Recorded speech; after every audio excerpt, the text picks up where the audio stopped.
Mercredi 11 septembre 2024, bonsoir à tous et merci de suivre le flash d'information sur RTU2 dans le secteur du transport dans certaines communes du district autonome d'Abidjan. Le coût du transport connaît une augmentation abusive. Cette situation inquiète considérablement les populations qui subissent cette hausse au quotidien. Le constat de notre équipe de reportage conduite par Laurence Kakra dans les communes d'Adjamé et d'Abobo ce soir à 19h30. Et depuis quelques jours, les commerçants d'Adjamé Mosquée vivent dans l'inquiétude, redoutant un possible déguerpissement de leur zone. Ce lundi 9 septembre 2024, les agents de la mairie d'Adjamé ont demandé aux propriétaires et commerçants situés le long du boulevard Nangui à Brogua de retirer leurs auvents fixés à l'entrée de leurs bâtiments et magasins. Une annonce qui a sémé la panique chez les concernés. Plus de détails ce soir avec Bienvenue Kwao et Kader Bachila.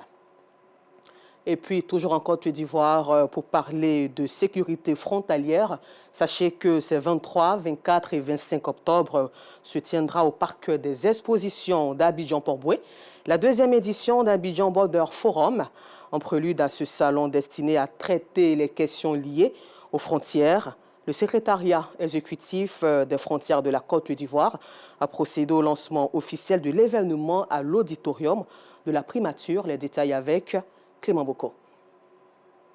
C'est à l'auditorium de la primature que le secrétariat exécutif de la Commission nationale des frontières de la Côte d'Ivoire a convié les acteurs frontaliers pour le lancement officiel du salon international dédié aux frontières, à savoir Abidjan Border Forum. Pour cette deuxième édition, le commissaire général déballe les grandes lignes. Cette deuxième édition de Abidjan Border Forum ambitionne de réunir plus de 5000 participants, au nombre desquels des délégations des structures régionales, sous-régionales, nationales en charge de la gouvernance des frontières, venant de tous les pays d'Afrique.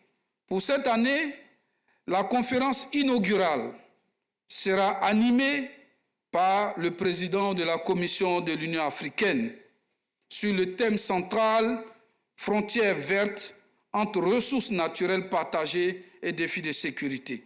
Prenant la parole au nom du Premier ministre, président de la Commission nationale des frontières de la Côte d'Ivoire, Karim Traoré, son directeur de cabinet, a réitéré l'engagement du gouvernement à faire des zones frontalières des espaces de paix et de développement. Le gouvernement de Côte d'Ivoire continuera de faire tous les efforts pour accompagner ce processus et pour faire en sorte que, autant la Côte d'Ivoire a porté haut ce flambeau, autant nous souhaitons l'améliorer encore davantage parce que nous sommes conscients que notre président de la République, son Excellence M. Alassane Ouattara, tient à l'excellence, tient à ce que toutes les initiatives dans lesquelles il engage le pays, les initiatives soient les plus porteuses possibles et les mieux gérées possibles. Abidjan Border Forum se tiendra du 23 au 25 octobre prochain et est co-organisé par l'État de Côte d'Ivoire et l'Union africaine.